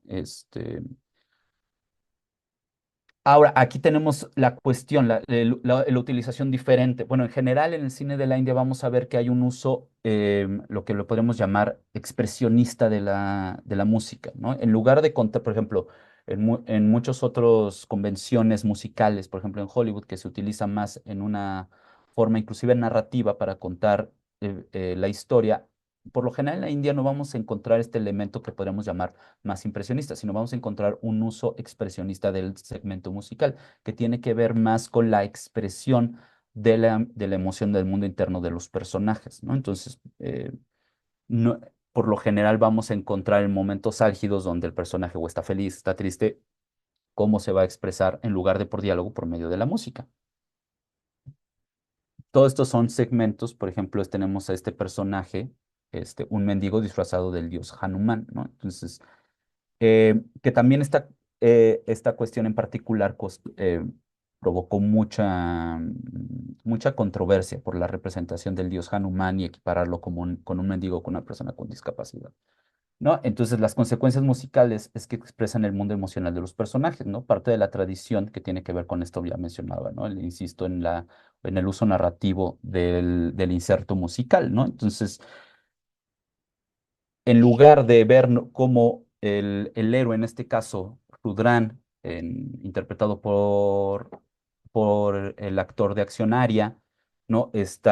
No sé, podría ser algo típico, mostrar su amor por la protagonista, etcétera. En lugar lo que está haciendo es inclusive, ya sea juzgar a otros personajes o condenarlos, ¿no?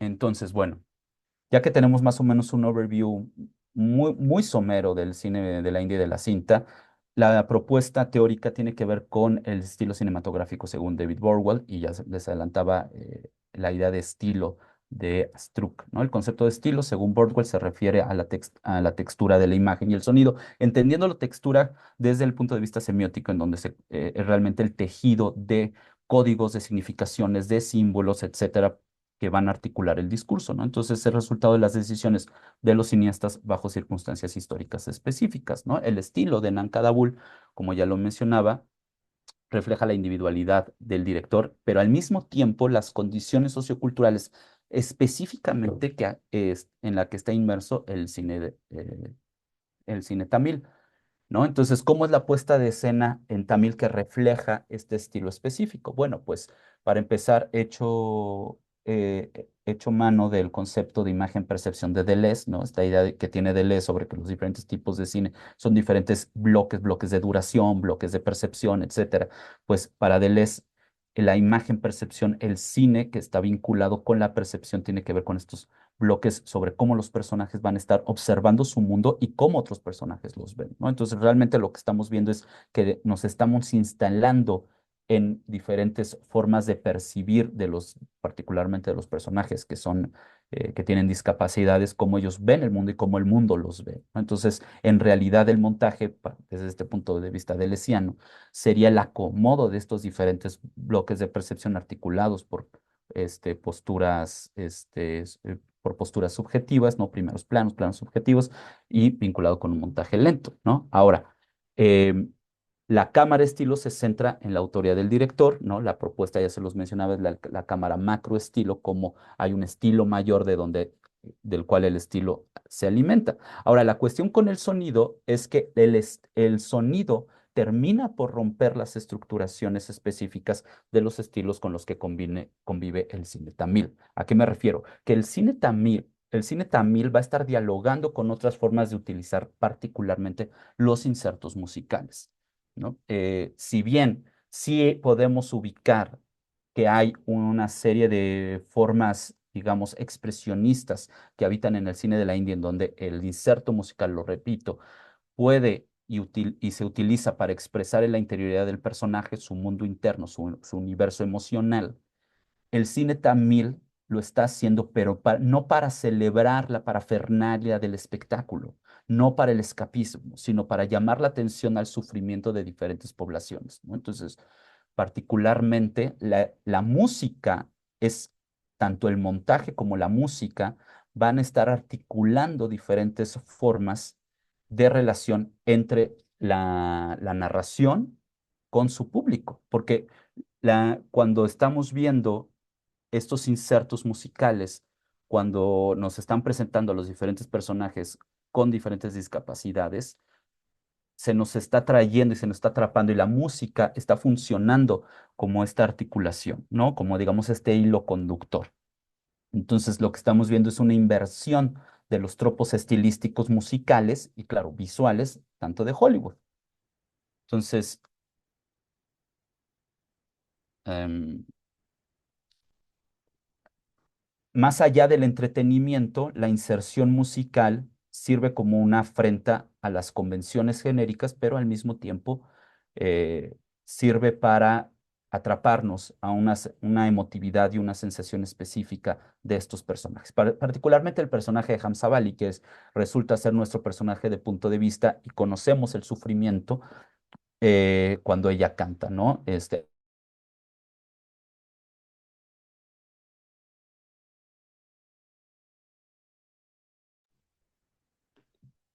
Creo que se volvió a ir.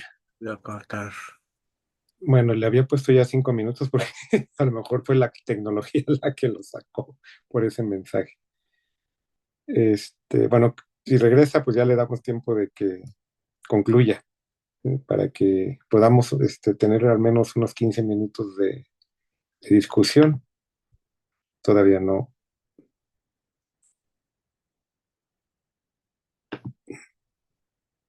Mi pantalla está en negro, ¿la de ustedes también? Mm, No. no, ya, Ya, ya ya sé, volvió a ser. claro. Sí, de repente se puso en negro y ya, Con el internet, pero bueno, si pues, puedes concluir para que nos dé tiempo, Juan Manuel, de un momento de discusión. sí. Te había puesto en el chat 5 minutos hace como un minuto. Ah, ok, perfecto. Sí, entonces, déjame terminar, Sí, sí, concluir. adelante, adelante, por favor. A ver. Entonces, concluyendo, la,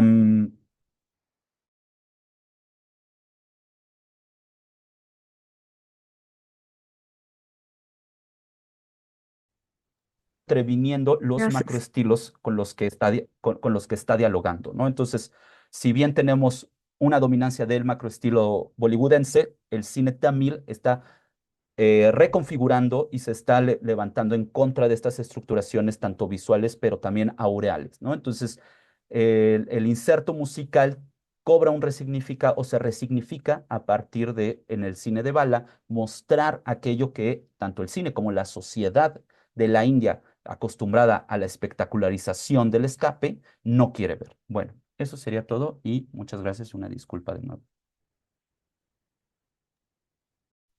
No, al contrario, gracias, Juan Manuel. Y bueno, pues estos problemas de irse la señal.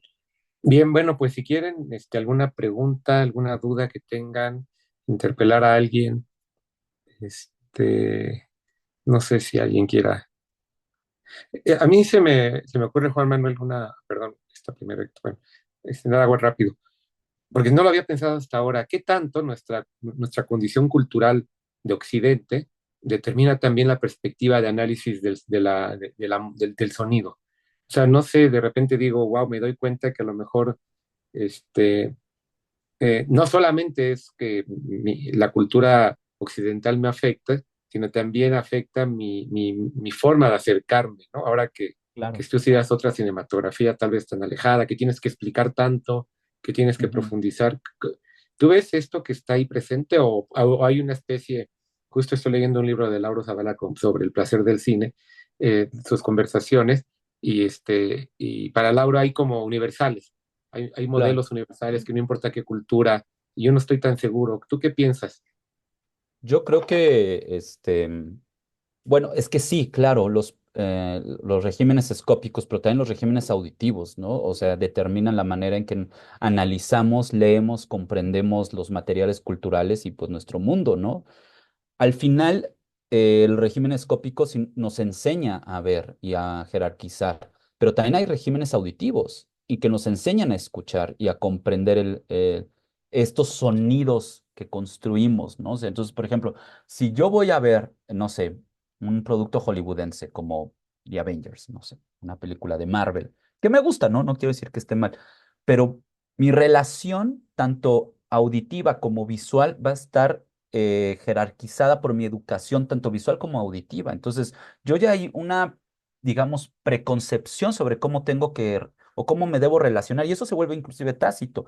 Lo que pasa es que nosotros, con el cine de la India, el cine asiático que estudio, tenemos que volver a aprender a escuchar y a ver muchas veces, ¿no? Entonces, eso se vuelve complicado porque cuando uno tiene que hacer análisis, dices, híjole, ¿qué estoy viendo? ¿No? De repente a mis alumnos y alumnas me dicen, es que ¿por qué en una película japonesa hay un minuto del pasto, ¿no? O estamos viendo nada. Pues es que eso de no pasa nada tiene que ver mucho con la convención audiovisual, ¿no? Que es la experiencia de lo que estamos viendo, ¿no? Y lo mismo con el audio, ¿no? Entonces tendríamos que ahora sí desaprender un poco para emprender las categorías que ellos están pensando y que ellos están utilizando, ¿no? Y creo que pasa en mayor o menor medida, ¿no? O sea, lo que pasa es que si nosotros vemos una película, no sé, italiana, tiene sus códigos, pero está mucho más familiarizado con nosotros, ¿no? Entonces, también, si hay universales, podríamos pensar, o bueno, yo creo que podríamos pensarlo en términos de la educación auditiva y visual que la imposición capitalista occidentalizada nos ha hecho, ¿no? O sea, creo que de ahí podríamos pensarlo de, bueno, yo ya sé cómo leer y escuchar y ver una película estadounidense, pero tal vez no una película de la India, ¿no? Y de repente, sin contexto, y nos enfocamos en esto, pues desencancha. Entonces, como analistas, también tendríamos que estar repensando y sobre todo leer a gente que está haciendo análisis desde sus propios, desde estas propias coordenadas, ¿no? Gracias, Juan Manuel. Bien, Héctor, adelante. Sí, Doc, era sobre el trabajo suyo y de Rodrigo. Ahora lo voy a hacer hablar sobre sobre su exposición. Em, bueno, eran estos dos categorías, ¿no? De música orgánica y la otra complementaria. ¿O qué nombre le pusieron? Inorgánico. Así, así, orgánica e inorgánica. Ok, ok. Yo, bueno, no sé si estuvo, digamos, como en la exposición, pero al mismo tiempo fue, siento para mí mucha información. Era como que la perspectiva en que cada película podía ser abordada desde una forma orgánica o inorgánica, o la película era la que proponía.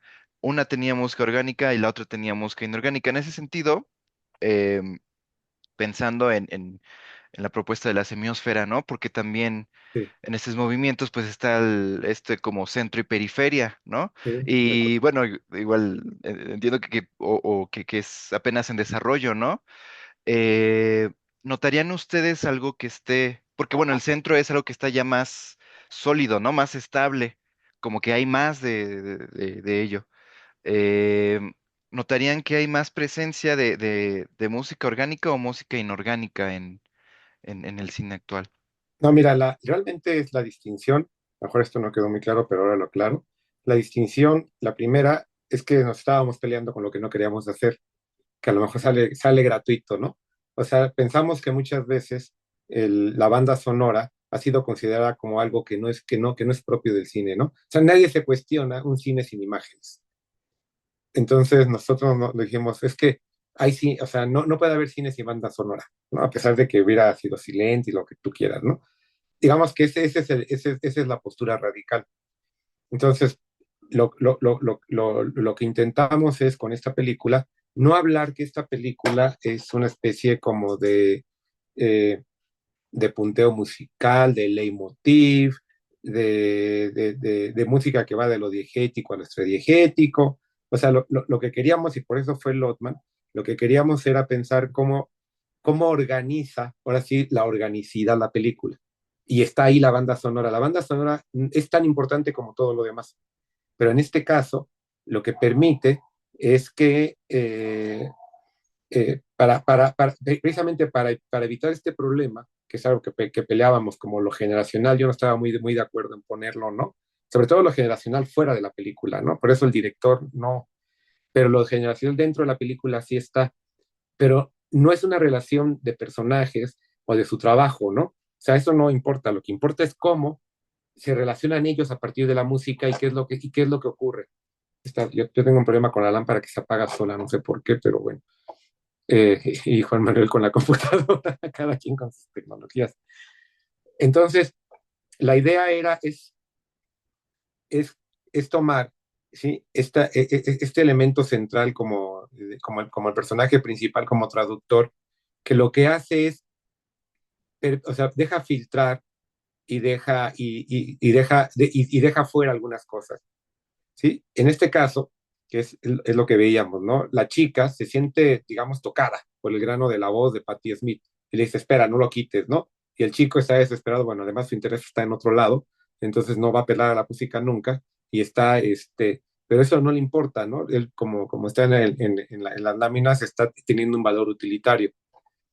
O sea, la música aquí, si te das cuenta, no es que sea mi gusto musical o el gusto musical generacional o el gusto musical de esta persona, sino es alguien que a partir de la música se relaciona con los demás, ¿no? Por eso casi su mudez.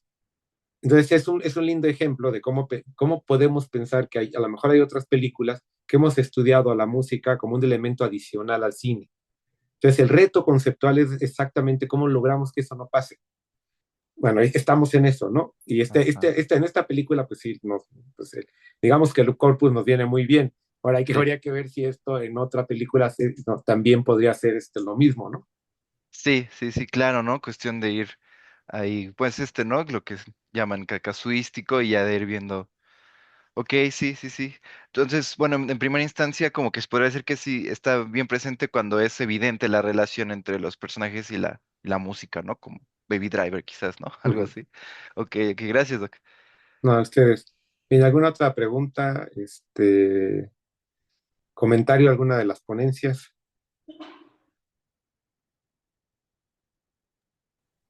Aquí en el chat, la Ah, doctora Raquel Gutiérrez Estupiñán los felicita. No, no sé si quieres leerlo, Vicente, o...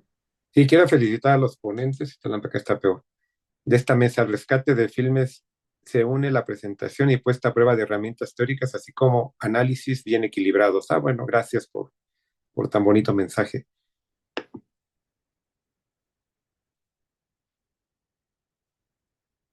Bien, bueno, pues no forcemos más esto.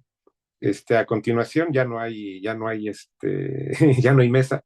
Entonces, pues nos vemos mañana.